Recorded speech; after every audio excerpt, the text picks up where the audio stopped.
Welcome to red TV. నేను మీ తేజ. అఘోరి వర్షినికి పెళ్ళి అవుతుందా? ఆల్రెడీ పెళ్లి అయిపోయిద్దా? ఇంతకుముందు ఎవరికి చెప్పకుండా వాళ్ళిద్దరు పెళ్లి చేసుకున్నారా? సో రీసెంట్ గా మనం చూస్తున్నాం అఘోరికి సంబంధించి అలాగే వర్షికి సంబంధించి కొన్ని చాలా విషయాలన్నీ కూడా బయటపడడం. అయితే అఘోరికి ఇంతకుముందే ఇద్దరు ముగ్గురితో పెళ్లిళ్ళైనట్టు కూడా చాలా మంది చెప్పే ప్రయత్నం చేస్తున్నారు.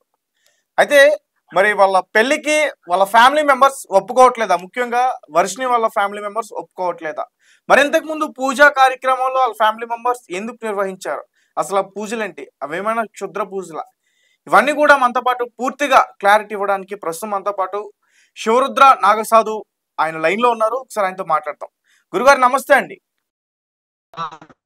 సో అఘోరి అఘోరి గురించి అసలు ఏం చెప్పాలి, ఏం మాట్లాడాలి? ఒక ఆడబిడ్డని మరి ఆమె వశపరుచుకుందా, ఏం చేస్తుందా అనేది పూర్తిగా తెలియదు. కానీ వర్షిని అనే మహిళ అయితే మరి ఆమె దగ్గరికి ఎప్పుడు వెళ్ళడానికి ట్రై చేస్తుంది. ఎవరు ఆపే ప్రయత్నం చేస్తున్నా ఆమె ఆగట్లేదు అంటూ కూడా అంటున్నారు. అసలు ఏంటి, మీరేం చెప్తారు? ఇప్పుడు ఎల్లూరి శ్రీనివాస్ అఘోరి అన్న ప్రస్తావన రాకూడదు. అఘోరి అని కూడా మీరు అనకూడదు.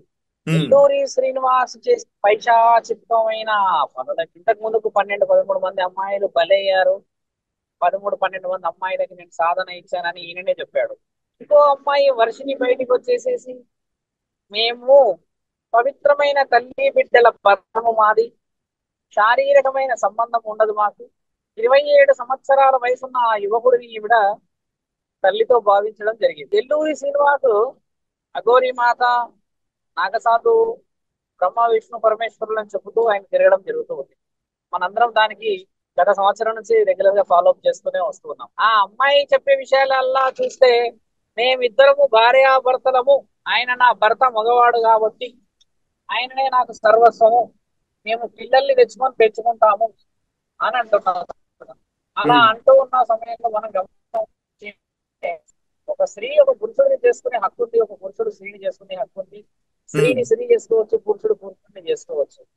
కానీ కింద పురుషాంగాన్ని పరమాత్ముడికి ఇచ్చేసి మీద రెండు రెండు బ్రీస్ట్ ఇంప్లాంటేషన్ చేసుకొని నేను స్త్రీని కాదు పురుషుణ్ణి కాదు అన్న ఆ పర్సనాలిటీని మరి ఈ అమ్మాయి ముందుకు తీసుకెళ్లడం చేత మనసులు కలిసాయని అంటున్నారు. కలియుగంలో ఇంకో వర్డ్ తెలుసుకోవాల్సిన అవసరం ఆ వర్షిని అమ్మ చెప్తున్నా. అయితే అఘోరి అతను ట్రాన్స్జెండర్ కదా, అంటే ఒకప్పుడు శ్రీనివాస్ కన్నా అతను తర్వాత మారిపోయారు కదా, మరి ఎట్లా సాధ్యం అవుతుంది? ట్రాన్స్జెండర్ అయిపోయిన తర్వాతనో లేకపోతే అమ్మాయిని పెళ్లి చేసుకున్న తర్వాతనో అన్న విషయం కంటే ముందు శ్రీనివాసే చెప్పిండు నాకు అంగం లేదు అని చెప్పేసి, నేను పరమశివుడికి ఇచ్చేసిన అని చెప్పేసి.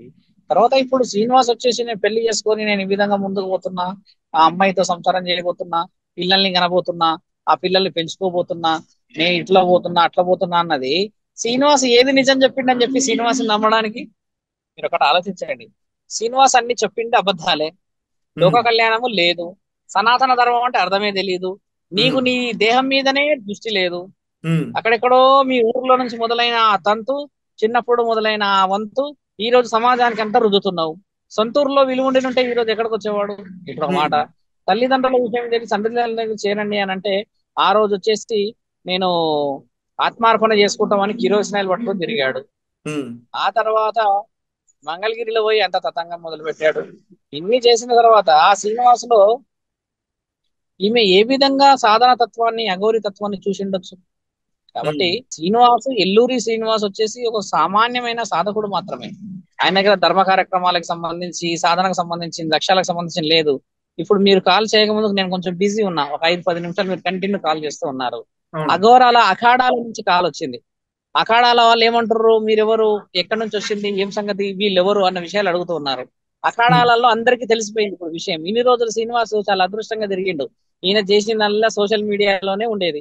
కేవలం మనకి శివరుద్ర సాధుకి అఘోరాకి ఇంకొక 2-3కే పడేది. ఇప్పుడు ఇది అఖాడా పేరు కూడా ఇచ్చారు డిజిటల్ అఘోరి. డిజిటల్ అఘోరా ఇప్పుడు మొత్తం అఖాడాలంతా పెకిలించేశారు. నిన్న సాయంత్రం నుంచి మొత్తం పెంట అయిపోయింది. అఖాడాలలో ఉన్న అఘోరాలకు సమాధానం చెప్పాలి ఎల్లూరి శ్రీనివాస్. తప్పించుకునేది సమాజం నుంచి ఉండొచ్చు, నువ్వు తప్పించుకునేది పోలీసుల నుంచి ఉండొచ్చు, తప్పించుకునేది నువ్వు కొన్ని దైవాధీనమైన ఆలోచనల నుంచి ఉండొచ్చు. కానీ అఘోరా అన్న పేరేదో పెట్టుకొని తిరుగుతున్నావో వాళ్ళు ఇంకా బతికే ఉన్నారు, వాళ్ళు ఏం చనిపోలేదు. అదంతా పుస్తకాల్లో లేదు, ఇంకా నిజ జీవితంలో జీవించే ఉన్నారు అక్కడ కాశీలో. వాళ్ళందరికీ సమాధానాలు చెప్పాల్సిన అవసరం ఉంటుందిగా. గురుగారు అసలు ఏంటి వర్షిని ఎందుకు ఈ అఘోరి వెంటే తిరుగుతుంది? అంటే వీళ్ళిద్దరి మధ్య అంటే ఫస్ట్ భక్తి ఉందేమో అనుకున్నాం, ఆ భక్తితో ఆ వర్షిని వెళ్ళిందేమో అనుకున్నాం. కానీ ఇప్పుడు చాలా విషయాలన్నీ కూడా వెలుగులోకి వస్తున్నాయి. వాళ్ళిద్దరి మధ్య ఒక ప్రేమాయణం ఉందని, ప్రేమ వ్యవహారం నడుస్తుందని, ఇలాంటి విషయాలన్నీ కూడా బయటకు వస్తున్నాయి. ప్రేమ ఉండవచ్చు, కానీ ఆ ప్రేమకు అర్థం ఇది కాదు కదా స్వామి. నేను ఇంకోటి కూడా ఏమంటున్నా అంటే, ప్రేమించుకునే హక్కు ఉంది ఆవిడకి, ఆయనకు ఉన్నది. కానీ ఒళ్ళంతా రుద్రాక్షలు, చితాభస్మము, నేను అఘోరా అని చెప్పుకుంటున్న శరీరానికి లేదు. నీ శరీరంలో ఉన్న రుద్రాక్షలు తీసేసి, చితాభస్మం అంతా తీసేసి, ఆ ముక్కు పుడకలన్నీ, నువ్వు పెట్టుకున్న అన్ని కోరికలను అక్కడ తీసుకుని అన్ని తీసేసి, సామాన్యంగా జీన్స్ టీ షర్ట్ వేసుకొని ఉండు. అప్పుడు నీకు వర్షిని ఏంది? ఆయన ఏదనుకుంటే అది చేయడానికి హక్కులు ఉన్నాయి, ఉన్నా కదా. సాధన అంటే ఒక గురుతత్వం, గురుతత్వం అంటే పరంపర, పరంపర అంటే సనాతనం, సనాతనం అంటే ఆది బీజం, ఆది బీజం అంటే మానవం, మానవం అంటే ధర్మం. ఇన్ని లేని నీకు పరమాత్ముడు మానవత్వం ఇచ్చిండంటే నేను ఎక్కడి నుంచి నమ్ముతాను? సమాజం అంత గుడ్డిదా? ఆ అమ్మాయి పెళ్లి అయిపోయింది, నా భర్త అంటుంది, నుదుటి బొట్టు లేదు, తాళి లేదు, ఎంటికలు ఈరపోసుకొని దయ్యంలో కూర్చుంది. అందులో వశీకరణ ఆ అమ్మాయికి ఎవరు చేయలేరు. ఈ అమ్మాయే శ్రీనివాస్ కు వశీకరణ చేసింది అని నేను ఇప్పుడు చెప్తున్నాను. వర్షినే అఘోరికి వశీకరణం చేసిందా?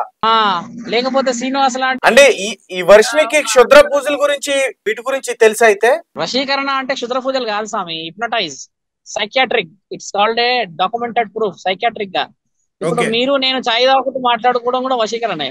మీరు నాతోనే ఎందుకు చాయ్ తాగాలి? ఇప్పుడు శ్రీనివాసు సనాతన ధర్మం అని తిరిగి, లోక కళ్యాణం అని తిరిగి, ఏడికైతే ఆడికి అని చెప్పేసి కత్తులు పట్టి తిరిగిన ఆయన ఒక ఆడపిల్లకి లోనయ్యాడు అని అంటే, కామము, క్రోధము, మదము, మత్స్యము, మాంసము, ఆనందము, లోపల దుఃఖము, ఆశ, బాధ, ఏడుపు, ఇవన్నీ ఉన్నవాడు అఘోర కాదు. ఇవన్నీ ఈయనలో ఉన్నాయి కాబట్టి ఆయన అఘోరనే కాదు.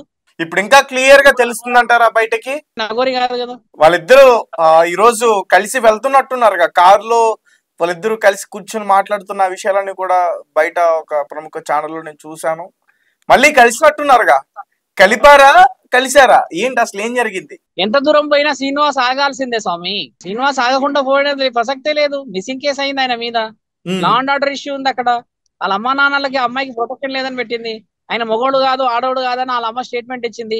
ఇప్పుడు కూడా బిగ్ టీవీలో లైవ్ ఇస్తుంది కదా వాళ్ళ అమ్మ. కాబట్టి తల్లిదండ్రులకు గౌరవం ఉంది మన శాసనాల్లో.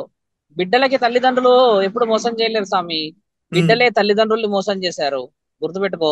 ఆ అమ్మ నాన్నల రోదన, పెంచిన ప్రేమ అంత సులభంగా పోయేది కాదు. కాబట్టి ధర్మాన్ని కాపాడాలి, మంచితనంగా ఉండాలి, ముందుకు పోవాలి అని అంటే తల్లిదండ్రుల గౌరవం సంపాదించిన వాడు సమాజంలో గౌరవాన్ని సంపాదిస్తాడు స్వామి. కాబట్టి శ్రీనివాస్ త్వరలో తెలుసుకోవాలి, పోలీస్ స్టేషన్ కి రావాలి, మాట్లాడాలి, అన్ని లీగల్ గా రాసుకోవాలి, ముందుకు పోవాలని చెప్పేసి నేను కోరుతున్నాను. అమ్మాయి మరి వెనక్కి వచ్చే అవకాశం ఉంటుందా వర్షిని? మళ్ళీ ఆల్రెడీ మొన్న వెళ్ళి తీసుకొచ్చారుగా బలవంతంగా. అలా ఉండదు. ఇప్పుడు ఆ అమ్మాయి ఖచ్చితంగా వస్తుంది స్వామి. ఆ అమ్మాయి ఈ రోజు కాకపోతే రేపైనా తెలుసుకోవాల్సిందే కదా. కాబట్టి ఏంటంటే ఆ అమ్మాయి తెలుసుకుంటది. ఆ అమ్మాయి తెలుసుకున్నాక అన్ని మంచి జరుగుతాయి. మీడియా సోదరులందరూ కూడా కొంచెం టచ్ లో ఉంటే మనం యథార్థాన్ని చూపించే ప్రయత్నం చేయాల్సిన అవసరం కూడా మనకు ఉంది స్వామి. వీళ్ళ ఫ్యామిలీ మెంబర్స్ బలవంతంగా ఆల్రెడీ అక్కడ చాలా దూరం నుంచి తీసుకొచ్చి మళ్ళీ ఎందుకు అంత ఈజీగా వదిలేశారు? ఏదో అన్న నెంబర్ ఉందంట, పర్సనల్ నెంబర్, ఆ నెంబర్ తో మాట్లాడుకుంటారంట. ఆయన దగ్గర 6 ఫోన్లు ఉన్నాయనంట. ఆ అమ్మాయి చెప్తుంది, 6 ఫోన్లన్నీ ట్రేస్ చేస్తున్నారు, ఇవన్నీ రికార్డింగ్లు ఉన్నాయి, రికార్డింగ్ పెట్టకుంటున్నారు. ఇవన్నీ ఆ అమ్మాయి లీగల్ ఇన్ఫర్మేషన్ ఇచ్చేస్తుంది భయం లేకుండా. కాబట్టి ఆ భయం అనేది ఆ అమ్మాయి అంతలా ఆ అమ్మాయి తెలుసుకునేంత వరకు మనం ఆగాలి అంటున్నాం. అఘోరి దగ్గర వర్షినికి సేఫ్ అయినా అని అడుగుతున్నా. ఏం లేదు, ఎక్కడ సేఫ్ ఉంది? సేఫ్ లేదు, సేఫ్ ఎట్టి పరిస్థితుల్లో లేదు స్వామి. ఎట్లా అఘోరిని ఆపడం ఎట్లా? అక్కడ సేఫ్ లేదు, ఎలాంటి పరిస్థితుల్లో సేఫ్ లేదు, ఆ సేఫ్ కుదరదు. తొందరలో ఆ వర్షిని కూడా తెలుసుకొని బయటపడాలనేదే నా కోరిక, అందరి కోరిక.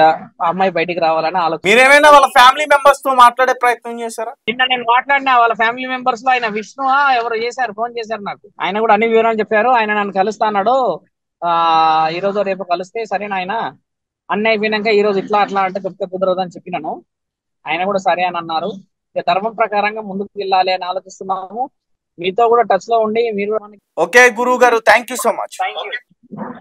సో గైస్, చూసారు కదా, అఘోరి వెంట మళ్ళీ వర్షిని వెళ్ళిపోయింది. ఆమంతటా ఆమె తెలుసుకుని మళ్ళీ వెనక్కి రావాలని శివరుద్ర సాధువు గారు అంటున్నారు. నిజానికి అసలు వీళ్ళిద్దరు